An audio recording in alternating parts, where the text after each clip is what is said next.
A very warm welcome to all of you to a show on a special phase in the life of a woman when she is on her way to become a mother, when a new life is taking shape inside her. These are times of intense physical changes, and hence nutrition becomes really very important. 25% of global maternal deaths take place in our country, and India is home to 40% of world's malnourished children.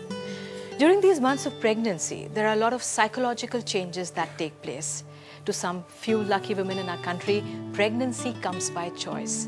They have a support system in a family, but to many in our country, pregnancy is not a matter of choice. It's not planned. So there are a lot of questions, a lot of apprehensions, some aspirations as well. We have 10 lovely pregnant women sitting here with us. We have some experts and people from the NGOs. So let's talk to them and see how the journey has been so far. Kaveri, सबसे पहले आपसे बात करते हैं। बहुत छोटी उम्र में आपकी शादी हो गई, लेकिन 15-16 की उम्र में, लेकिन आपने बच्चा 19 साल की उम्र में किया। क्या सोचा था? कि मेरी शादी जब हुई तो मैं 15 साल की थी, और मेरी शादी होने के बाद जो हमें गर्भवती महिला जो होती है, गर्भवती होने 15 साल की उम्र में जब हम गर्भवती होते हैं तो हमें उससे क्या धोखे होते हैं, ये हमें मेरे घर वालों की तरफ से और जो हमारे गांव में जो संस्था है IIHMP की, उनकी जो आशा की कार्यकर्ता है, उन्होंने हमें यह बताया थे कि जब हम छोटी उम्र में गर्भवती होते तो हमें कौन कौन से धोखे थे, यानी कम वजन का बच्चा पैदा होना, बार बार जो बच्चा होता है वो बार बार मतलब गिर जाना, ऐसे। आपके ससुराल में जब गई वहाँ पे समझाया? हाँ। ये तो कावेरी की कहानी थी कि किस तरह से उन्होंने छोटी उम्र में शादी की, लेकिन ये समझ थी उनको कि जल्दी बच्चा नहीं करना चाहिए, क्योंकि एक महिला का शरीर इतना जल्दी बच्चे के लिए ठीक नहीं होता है। आपकी खास आशा आपसे समझेंगे। आप के जो बच्चे हैं यहाँ पर पूरी तरह से स्वस्थ हैं, लेकिन आपने घर में ही बच्चे पैदा करे, आप अस्पताल नहीं गई थी? किसी ने कुछ कहा कि वहाँ पर परेशानी हो सकती है? हाँ, डॉक्टर ने मारती हैं ज़्यादा, मतलब जिस तुम चिल्लाओगे ना ज़्यादा तो डॉक्टर ने मारेंगी पकड़ पकड़ के तुम्हें, इसलिए मेरे को डर लगता तो मैं गई नहीं। अब हम सीधे चलते हैं मनीषा खाले जी के पास, जो कि सीधे हमारे साथ पचौट से आई हैं।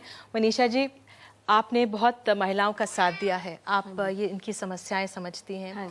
कितनी जागृति है, कितनी समझ है, लोगों को पता है कि जब प्रसव होता है उस दौरान अस्पताल में जाएं, प्रेगनेंसी के दौरान भी क्या करें, कितनी समझ है लोगों में? अभी लोग समझने लगे हैं कि अस्पताल में प्रसव के लिए जाना ज़रूरी है। फिर भी जैसे हमने आशा को सुना, वैसे जब वो अस्पताल पहली बार जाते हैं और नए चेहरे उनके सामने आते हैं तो उनके मन में थोड़ा सा डर रहता है, झिझक रहती है कि क्या होगा। दूसरा जो मुद्दा है कि कभी कभी वो घर से निकलती हैं अस्पताल डिलीवरी के लिए, तो उस समय शायद रास्ते में भी हो जा सकती है, या तो घर से साधन जुड़ा करके अस्पताल पहुंचते पहुंचते देर हो गई तो घर में भी हो सकती है। तो घर में भी सुरक्षित करने के लिए शायद प्रशिक्षित नर्स या तो डॉक्टर घर पे भी जा करके कर सकते हैं। जी, सविता से मुलाकात कराते हैं। इनके बच्चे घर में हुए, इन्होंने खुद अपना प्रसव के दौरान ये अकेली थी। क्या हुआ था सविता, कैसे आपने किया था? मैं अकेली थी, मैंने पलंग पर से उतर के ईंटें रखी, ईंट रखने के बाद उस पर एक बोरी बिछाई, बोरी बिछाने के बाद मैं उस ईंट पर बैठ गई, मेरे जो बेटा हो गया। और बेटा होने के बाद वो आवा नाल भी साथ के साथ आ गई, और मैंने उस बेटे को वहीं का वहीं ढक के और मैं अपना पलंग पे लेट गई थी।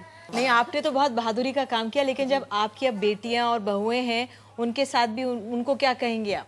मैं उनको ये चाहूँगी कि वो अच्छा खान पान खाएं, अच्छी खुराक खाएं और जानकारी लें, और उस अपने आप में स्वनिर्भर बने, ताकि ऐसा कभी चांस हो तो अपने आप में वो एक हिम्मत कर सकें और स्वनिर्भर बन सकें। जी बिल्कुल। मनोरमा भी हमारे साथ मौजूद है। मनोरमा, आप ज़मीनी स्तर पर गर्भवती महिलाओं की बहुत मदद करती हैं, उनके साथ रहती हैं। आप 22 साल से काम कर रही हैं, आपकी बेटी भी अब काफ़ी परेशानी से गुजर रही है। ये हमने बेटी हमारी बहुत सक्षम थी, और हर पहलू मैंने खाना खुराक सब कुछ मैंने उसको घर में देखभाल सब कुछ करे, लेकिन जब एक कुदरत की जो कहें या डॉक्टर की लापरवाही कहें, ये हमें भी पता है कि ऑपरेशन के टाइम में थायराइड की जांच कराना अवश्य ज़रूरी होता है, ताकि पहले से जो इलाज चल रहा है उसको रिन्यू करते हैं डॉक्टर।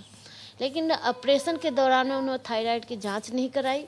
कुछ डॉक्टर ने ऐसे बताया कि इनको खून बंद करने के लिए इंजेक्शन लगाया गया है, इस वजह से उनका गुर्दा। तो ट्रेन स्टाफ नहीं था, आपने बात करी वहाँ पे अस्पताल में? हाँ, तो फिर 10 दिन के बाद मेडिसिन में भेजा, जहाँ पे उनको गुर्दे का इलाज के लिए बताया, डायलिसिस के लिए बताया।